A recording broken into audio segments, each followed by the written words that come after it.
નમસ્કાર મિત્રો, 24 બ્રેકિંગમાં આપનું હાર્દિક સ્વાગત છે। આજે આપણે રાજપર ગામની મુલાકાતે આવ્યા છીએ। 2 થી 3 દિવસ પહેલા પણ આપણે રાજપર ગામની મુલાકાતે આવ્યા હતા, ત્યારે પણ ગામમાં અનેક ઘરોમાં જે પાણી છે તે ભરાઈ ગયેલા હતા। અને આજે જ્યારે રસ્તાઓ ખુલ્લા થયા અને આપણે રાજપર ગામની મુલાકાતે આવ્યા ત્યારે આપણને ખબર પડી કે ગામમાં 20 થી 30 મકાનો જે છે તે પાણીની અંદર ગરકાવ થઈ ગયા છે।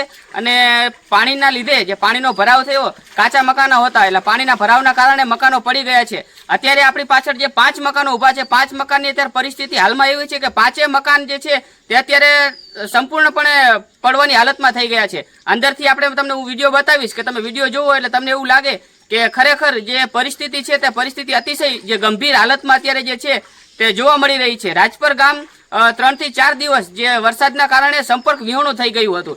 મોટી મજેઠીથી જે રાજપર તરફ આવવાનો જે રોડ હતો તે રોડ પણ સંપૂર્ણપણે બંધ થઈ ગયો હતો। અને જ્યારે આજે આપણે આવ્યા ત્યારે પણ એ રોડની જે હાલત જે છે તે અતિશય ગંભીર હતી। એ રોડ ઉપર હજુ પણ આવવાની જે પરિસ્થિતિ છે તે નથી। રોડ વરસાદના કારણે 100 મીટર જેટલો રોડ જે છે તે સંપૂર્ણપણે જે તૂટી ગયો છે અને કેડ સમાના જે ખાડાઓ છે તે પડી ગયા છે। અત્યારે આપણે રાજપર ગામની જે મુલાકાતે આવ્યા ત્યારે આપણે જે અનેક ઘરોની જે મુલાકાત લેતા હતા, અત્યારે આપણી પાછળ જે 5 ઘરો જે છે તે ફક્ત એક લાકડાના ટેકાના સહારે જે છે તે ઊભા છે। જો એ ટેકો થોડોક ખસી જાય તો સંપૂર્ણ 5 ઘર છે તે પડી જશે। આ બહારથી તમને જે દેખાઈ રહ્યા છે એવી રીતે મકાન નથી। અંદરથી તમે જે દ્રશ્યો જુઓ તો અંદરથી સંપૂર્ણપણે જે મકાન જે છે તે પડી ગયેલી હાલતમાં જોવા મળી રહ્યા છે। આપણી સાથે ગામના લોકો અને ઘરના જે છોકરાઓ જે છે, જે યુવાનો તે આપણી સાથે હાજર છે। આપણે એમની સાથે પણ થોડોક વાતચીત કરવાનો પ્રયત્ન કરી કે વરસાદના કારણે કેટલું અહીંયા પાણી ભરાણું હતું, કેવી પરિસ્થિતિ હતી અને તંત્ર દ્વારા એમની કોઈ સાર સંભાળ લેવામાં આવી કે નહીં।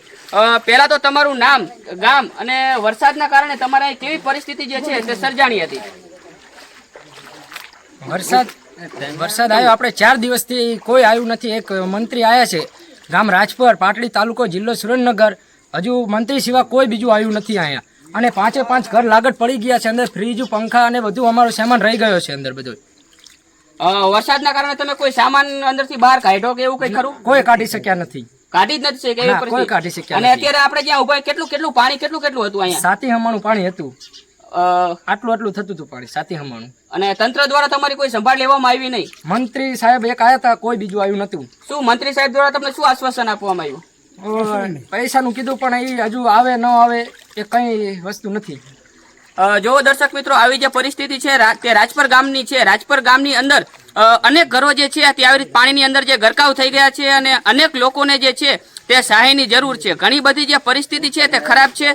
તો તંત્રને આપણે રિક્વેસ્ટ કરીએ કે વહેલેથી વહેલી તકે જે લોકોના મકાન પડી ગયા છે તો વહેલેથી વહેલી તકે એમને સહાય આપવામાં આવે, તેમની મદદ કરવામાં આવે। અને આપણો વિડીયો તમામ દર્શક મિત્રો જે જોવે છે આપણો વિડીયોને વધુથી વધુ શેર કરો, જેથી કરીને જે જવાબદાર તંત્ર સુધી આપણો વિડીયો પહોંચે અને આ લોકો સુધી વહેલેથી વહેલી તકમાં જે છે તે સહાય પહોંચવામાં આવે।